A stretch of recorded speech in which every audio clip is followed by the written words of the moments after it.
E aí, pessoal, como vocês têm passado esses dias? A gente precisa terminar a nossa primeira apostila, o nosso primeiro bimestre, que ficou pelo meio do caminho, né? Então, enquanto a gente não se encontra de novo em sala de aula, a gente vai conversando por aqui. A gente, tem que dar nossos pulos, né? Não pode ficar parado. Então, vamos fazer primeiro uma breve revisão do que a gente já conversou até agora, para poder fechar as duas últimas unidades que nós não conversamos em sala de aula.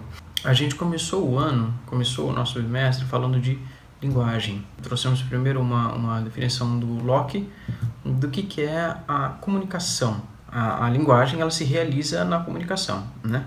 E do que eu preciso para que eu tenha uma comunicação efetiva?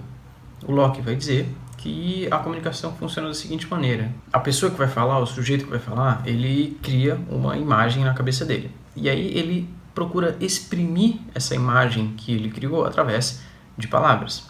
E se o interlocutor, ouvindo essas palavras que o anunciante proferiu, conseguir fazer na sua própria cabeça a mesma imagem que o anunciante tinha na cabeça dele a princípio, então a comunicação foi efetivada com sucesso. Então a frase é a seguinte, pode ser formulado nos seguintes termos. Comunicação é quando o interlocutor cria na sua mente a mesma imagem que o anunciante tinha na dele originalmente. Uma definição de linguagem que a gente pode usar também é um conjunto de símbolos verbais que viabilizam a comunicação. Então, o Locke vai falar de comunicação e a gente vai usar a linguagem para que a comunicação possa acontecer, porque o anunciante vai usar da linguagem para exprimir a ideia que ele tinha em mente. Então, a gente usa da linguagem para poder concretizar a comunicação. A comunicação não depende única e exclusivamente de palavras, tá? A comunicação verbal, sim, a gente vai trabalhar com a linguagem nesse contexto. A gente tem linguagem corporal, linguagem visual, linguagem artística, linguagem arquitetônica, enfim, uma série de meios de se comunicar que podem prescindir da linguagem verbal, da linguagem falada. Então, por que interessa para a gente estudar linguagem? Tem algumas perguntas que são levantadas, que foram levantadas ao longo da nossa existência, né, que dizem respeito às nossas sociedades, enfim. Por exemplo, num determinado momento urgiu a necessidade de saber se a linguagem ela é natural, ela é determinada pela natureza ou se ela é convencional, se é uma pura invenção humana, se a linguagem que a gente usa é completamente arbitrária, parte de escolhas pessoais dos primeiros seres humanos que erigiram esse tipo de código de comunicação, ou se ela é determinada em algum grau pela natureza. A natureza tem alguma influência nas escolhas das nossas palavras que determinam o nosso idioma, por exemplo. A linguagem ela é capaz de expressar a verdade das coisas ou ela encobre a verdade. Por que isso é um objeto tão caro ao estudo da filosofia? Porque lá nos primórdios da filosofia, no surgimento dela, com os gregos lá na Grécia Antiga, no século VI a.C., a intenção deles era encontrar a verdade das coisas, chegar na verdade última das coisas através da razão. Então, por isso que me interessa saber se a linguagem me ajuda nessa busca pela verdade, através da razão. Através da linguagem eu consigo me aproximar mais da verdade ou a linguagem me afasta da verdade? E quais são as relações entre linguagem e pensamento? Por exemplo, e aí tem outro campo de estudo que vai pesquisar isso também, a teoria do conhecimento. Justamente porque a gente está trabalhando com essas duas variáveis, né? A linguagem e o pensamento.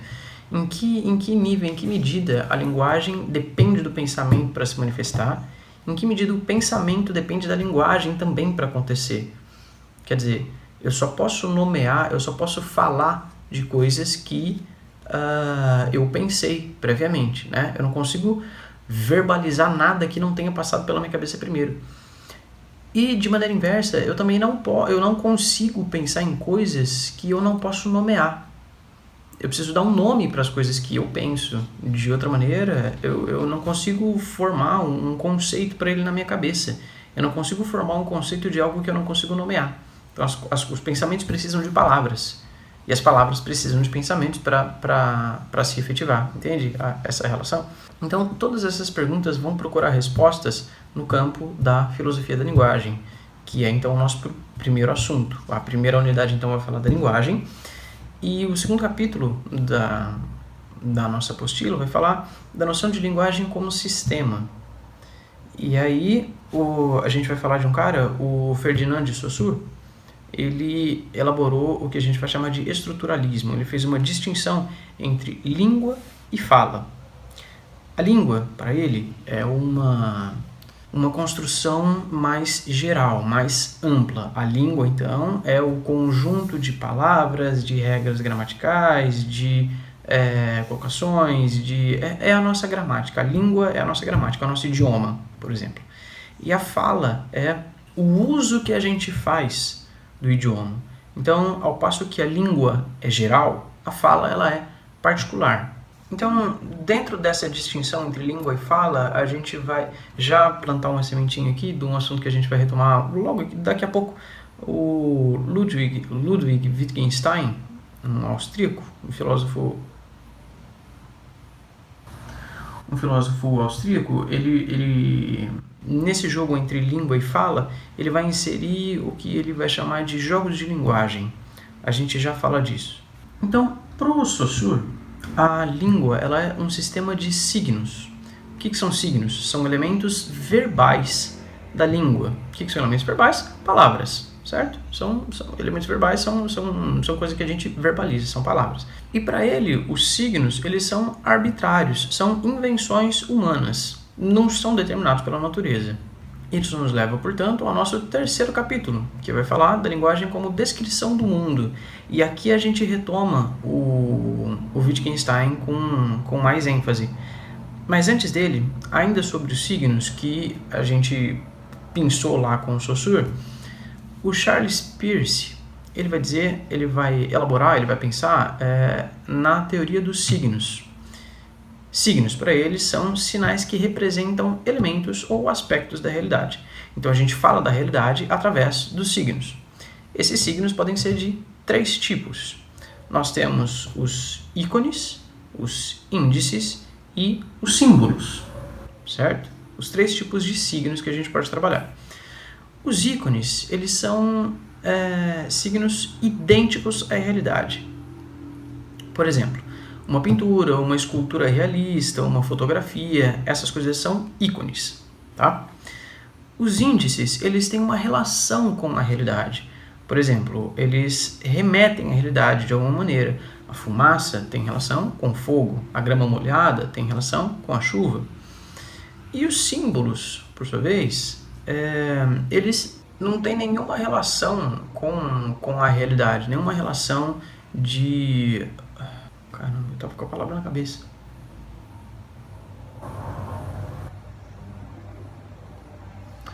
Não tem nenhuma relação nesse sentido, nenhuma relação direta com a realidade. Elas são signos arbitrários, são invenções humanas. Por exemplo, os sinais de trânsito, as palavras, as letras. Não tem nada na natureza da letra A que determine o significado dela. Então, são invenções humanas, tá? Os símbolos são invenções arbitrárias humanas. Então, os 3 tipos de signos, ícones, índices e símbolos, certo? E aí, então, o Wittgenstein, ele vai trabalhar com essa estrutura da linguagem, ele vai dizer que o objetivo único da filosofia é desvendar a lógica da linguagem. Então, para o Wittgenstein, a filosofia se resume a tratar das questões da linguagem. E nem por isso ela se torna menor. O que acontece é que ele infla a linguagem de maneira tal que ela se torna a própria representação do mundo. Se o objetivo da filosofia é entender o mundo e como o mundo funciona, o Wittgenstein vai dizer que a gente vai chegar nessa razão estudando a linguagem.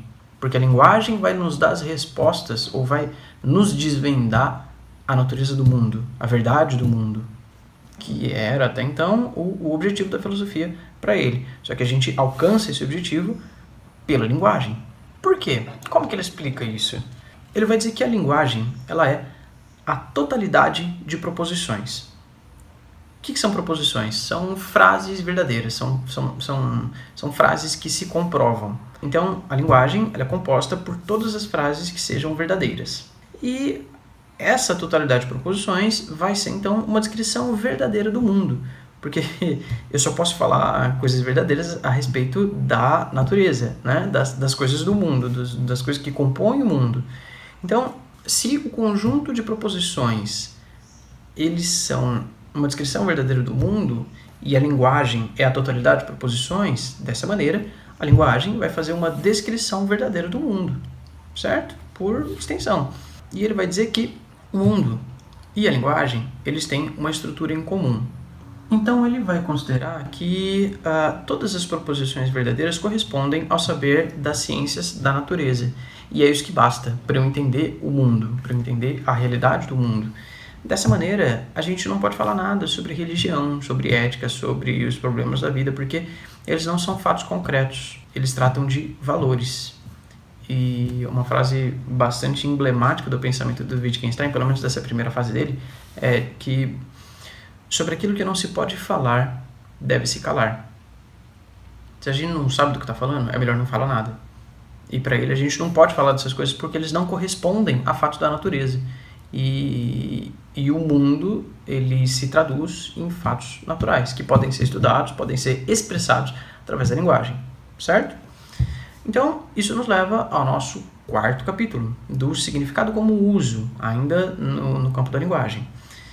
E aí, o Wittgenstein, numa segunda fase da sua filosofia, ele vai renegar a primeira.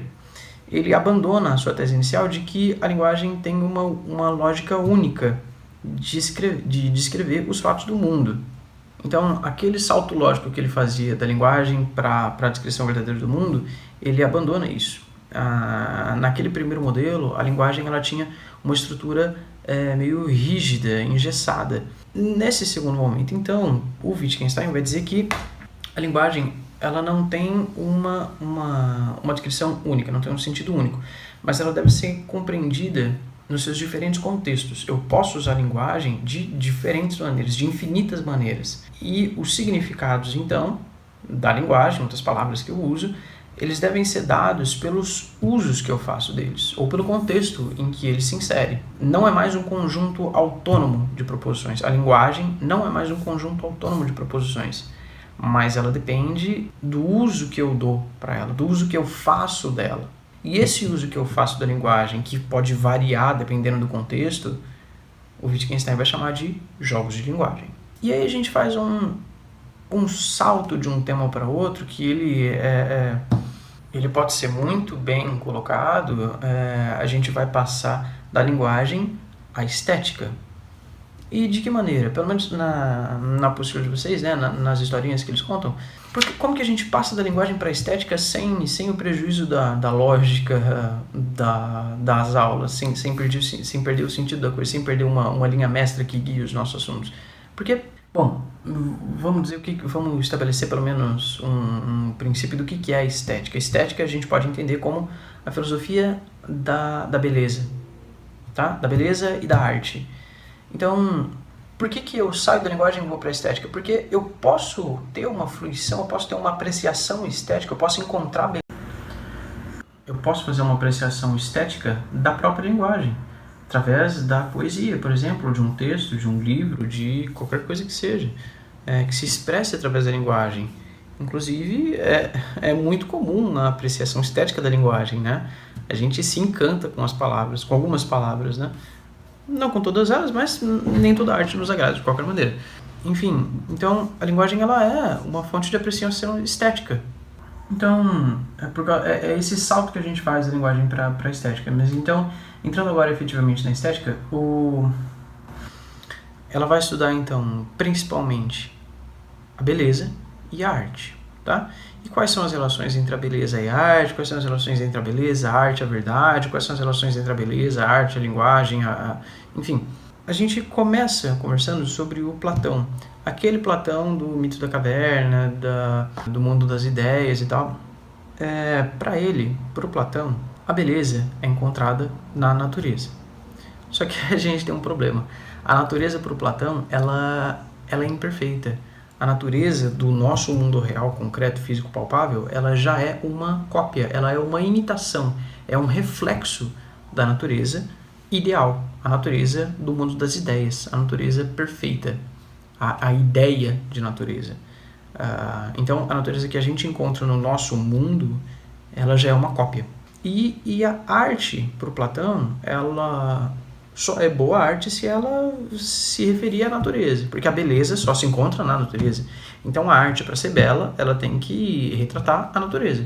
Só que a arte nada mais é do que uma representação, não é? Uma cópia. Então, se a arte, que já é uma cópia, está fazendo uma cópia da natureza que já é copiada do mundo das ideias, é uma cópia de uma cópia. Então é uma imitação distorcida da realidade para o Platão. E, portanto, ela nos afasta da verdade das coisas. Ela nos afasta da essência última das coisas, da própria natureza, que é o objetivo dele, né? Vocês assistiram o Clube da Luta? Aquela cena que o narrador está na máquina de copiar lá e ele está olhando para a câmera e ele narra que quando você tem insônia, tudo parece uma cópia de uma cópia de uma cópia. O mundo para o Platão é isso. Ele é uma cópia, ele é um reflexo do mundo ideal, do mundo perfeito, do mundo das ideias.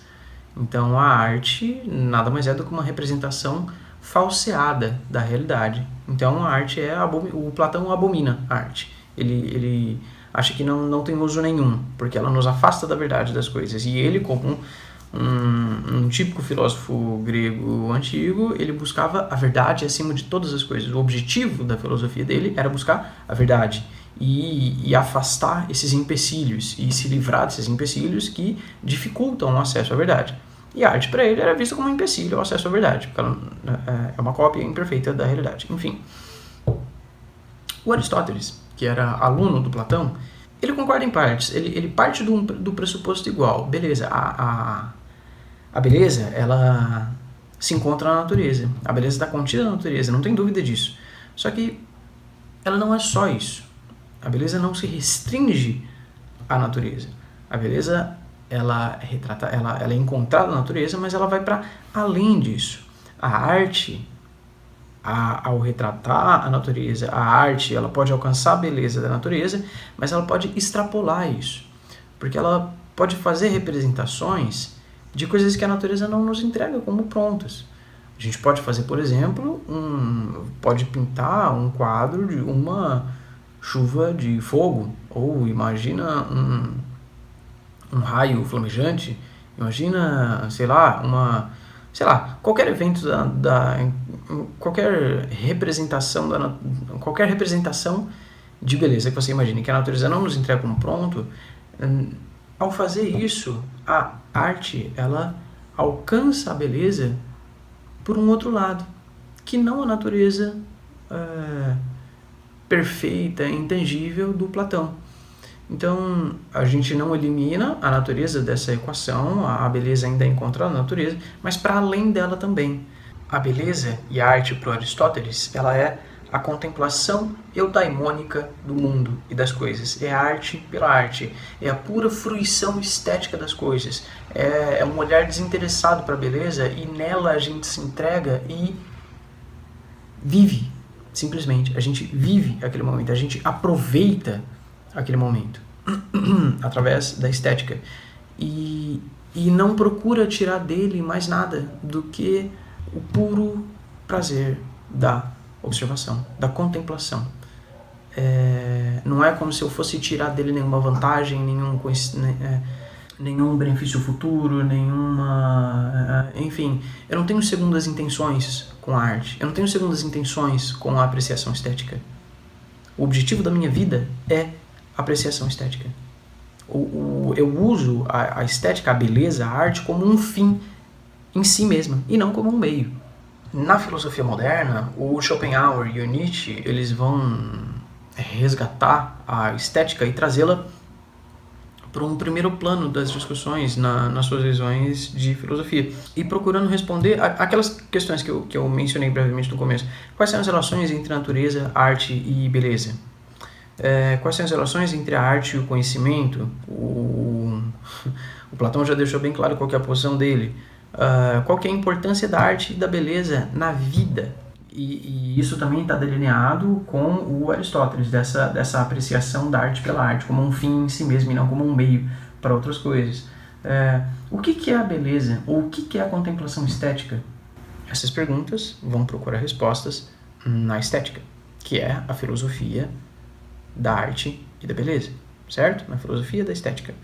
Então, isso nos leva ao nosso 6º capítulo, que que vai tratar da arte, a beleza e o conhecimento da realidade. O que essas coisas têm em comum? Qual que é a liga que eu posso dar entre elas? De que maneira eu posso relacionar esses conceitos? E aqui a gente vai lançar a mão do Platão também. O textinho da postura de vocês vai dizer qual que é o posicionamento do Platão em relação a esses assuntos. A partir de 2 perguntas, principalmente 2 questionamentos, 2 posições, que ele vai responder com base na mesma ideia preconcebida que ele tinha. Primeira pergunta, o Platão sobre a estética. A beleza existe independentemente dos objetos que a comportam? Quer dizer, a beleza ela é uma realidade destacada das coisas nas quais ela se encontra. Por exemplo, eu acho uma árvore bonita. Eu acho uma pedra bonita, eu acho a chuva bonita, eu acho uma pessoa bonita, eu acho uma roupa bonita, eu acho enfim, eu acho todas essas coisas bonitas. Mas a beleza, ela existe independente da árvore? A beleza existe independente da pessoa que eu acho bonita? A beleza existe independente de todas essas coisas que eu nomeei, que eu acho bonitas? Ele vai dizer que sim. E todas essas coisas que eu acho bonitas, elas compartilham dessa ideia de beleza. Por isso que elas são belas. Então, ele vê a beleza como uma existência objetiva, destacada da realidade, que se encontra na realidade, que permeia a realidade, mas que ela existe como uma ideia objetiva de beleza. Existe a ideia de beleza no mundo das ideias. E as coisas que são belas, elas são belas porque compartilham dessa ideia de beleza, dessa beleza ideal, dessa beleza perfeita, dessa beleza do mundo das ideias.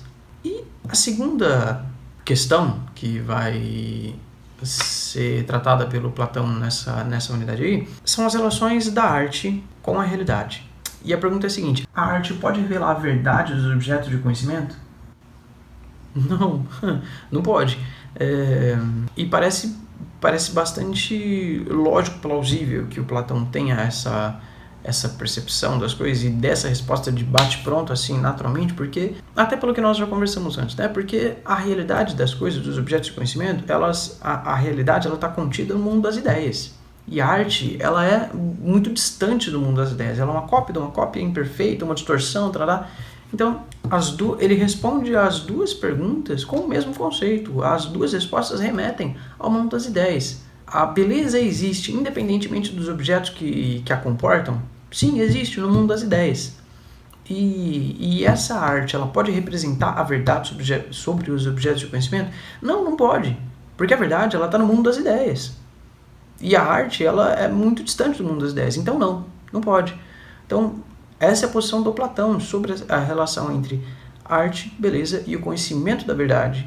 Mas nós teremos uma série de outros posicionamentos, outras questões. A gente já vai passar para o Schopenhauer, que ele encontra a saída, um escape do sofrimento da vida, ele encontra um sentido mesmo para a vida na arte, na estética, na fruição da beleza, na contemplação eudaimônica do mundo. Esse olhar desinteressado, sem querer tirar mais nada dele, mas simplesmente essa arte, ela se revela como o sentido da vida, entende? Então, enquanto essa arte para o Platão não tem o menor valor e pode ser jogada fora sem prejuízo nenhum, para outros ela é colocada num pedestal e na realidade ela significa tudo. E a gente sem arte não vale de nada a nossa vida aqui sem arte. Mas a gente já passa então para esses assuntos. Até agora chegamos no 6º capítulo e até aqui a gente chegou em sala de aula. Agora cumpre terminarmos com o nosso cronograma para abraçar o 2º bimestre, que já está às nossas portas. Esse capítulo 7 vai falar do conceito de juízo de gosto, que vai ser abordado pelo Kant. Por Kant, dentre o rol das habilidades e capacidades humanas, os seres humanos eles têm a capacidade de julgar algo belo, de encontrar beleza nas coisas. Isso é uma habilidade, uma capacidade inerente ao ser humano. Então, o gosto é a habilidade de sentir um prazer imediato e desinteressado pela beleza encontrada na arte. Dessa maneira, o juízo de gosto ele não lida com conceitos, porque ele não é nenhuma forma de conhecimento, porque a gente não pode explicar esse prazer que a gente encontra na arte, na beleza que encontra na arte, pela lógica. Não dá para explicar com uma argumentação racional. Não dá para explicar por um discurso racional o prazer que a gente sente pela beleza encontrada na arte. Então ela não é uma forma de conhecimento. E esse prazer, essa fruição estética para ele é sempre desinteressada, porque ela não tem nenhum objetivo fora dela mesma, não tem nenhuma finalidade. Muito diferente de julgar uma ação moral como boa ou má. Porque essas ações morais, sendo julgadas como boas ou más, e essa é outra seara do Kant, ele vai estudar bastante sobre moral e ética, tem lá o imperativo categórico do Kant, que tenta estabelecer leis morais universais que atendam a todas as sociedades, a todas as culturas diferentes. Diferente de eu julgar uma ação como moralmente boa ou má, julgar uma arte como boa ou má, que me desperta prazer ou não, ela não diz nada, ela não se relaciona com o bem-estar da sociedade, senão com o meu próprio. Por isso, o prazer da beleza ele é sempre desinteressado, ele não tem nenhum outro objetivo fora de si mesmo. Então, a relação que o Kant faz entre a natureza e a arte, passando pela beleza no meio do caminho, ela também considera a natureza como fonte de beleza, mas que a arte também é uma fonte de beleza. Porque o mesmo que eu falei lá atrás, né? Ao passo que a fruição estética que a gente pode ter da natureza é só do que ela nos entrega como pronto, a arte, por outro lado, ela pode nos causar um prazer estético, ela pode nos trazer a beleza de coisas que na realidade não são belas. Pode ter altas catástrofes lindamente pintadas e a gente tem a gente aprecia essa arte de uma coisa que na realidade é desprovida de beleza, mas ela ganha beleza pela arte, pelas mãos ou pela obra do artista. Então, nesse sentido, a arte ela extrapola a natureza, ela alcança beleza em lugares que são inacessíveis à natureza. Isso é a visão do Kant sobre o juízo de gosto, que encerra o capítulo 7. No capítulo 8, a gente retoma um conceito que foi previamente plantado ali atrás. Eu mencionei o Schopenhauer, vai falar sobre a paz da apreciação estética. É a saída para os nossos problemas, é a exaltação da arte acima de qualquer outra coisa. É a completa inversão da visão de arte posta pelo Platão, que ela não vale nada e pode ser completamente descartada. Pelo contrário, absolutamente contrário, pelo menos na visão do Schopenhauer, né? Que é o objeto desse nosso 8º capítulo, que encerra a primeira apostila.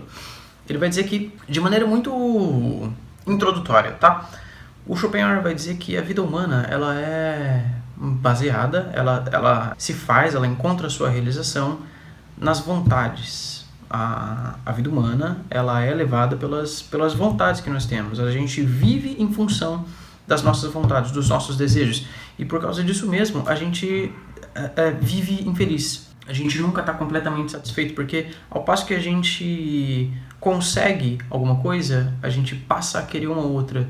Enquanto a gente atende uma necessidade nossa, surge uma necessidade nova. Então a gente tá sempre infeliz, sempre insatisfeito.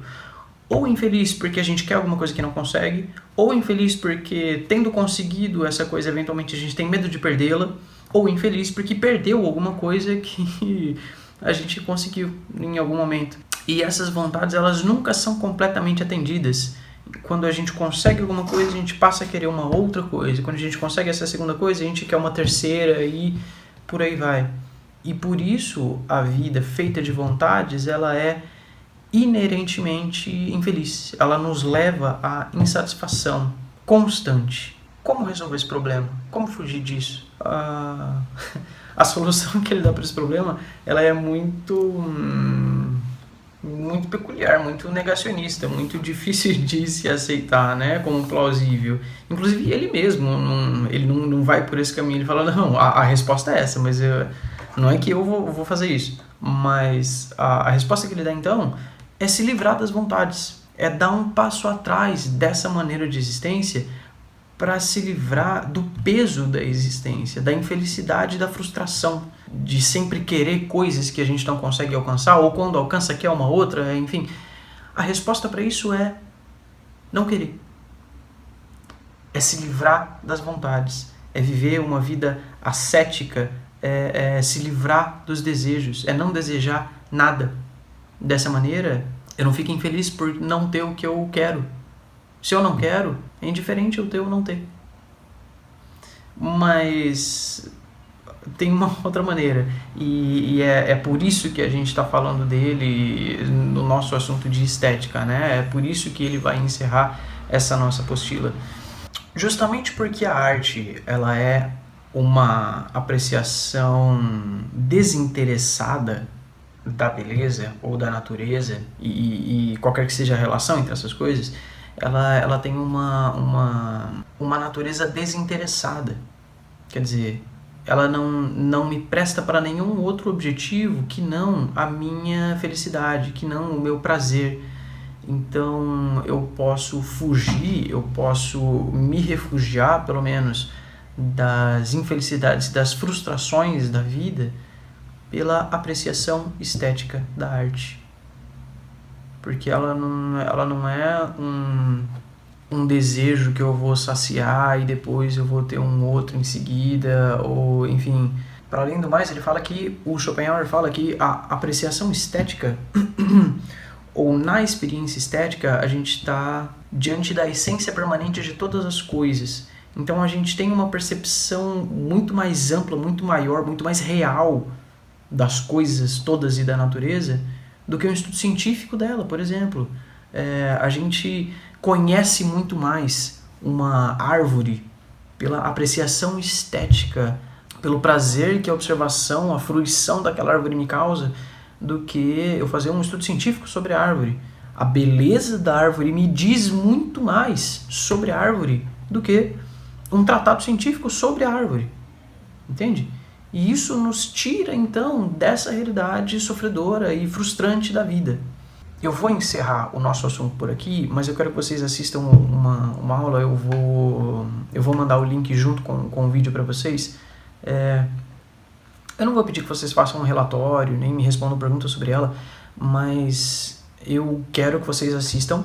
É uma aula com duração normal, né? Tem lá seus 40 e tantos minutos, mas eu particularmente nem vi passar. É muito bacana. O cara tem umas colocações muito bem feitas, ele trabalha com muita propriedade do tema e tem absolutamente tudo a ver com esse nosso assunto. Ele faz uma breve biografia, uma historinha da vida de Schopenhauer que é fascinante, no mínimo muito interessante.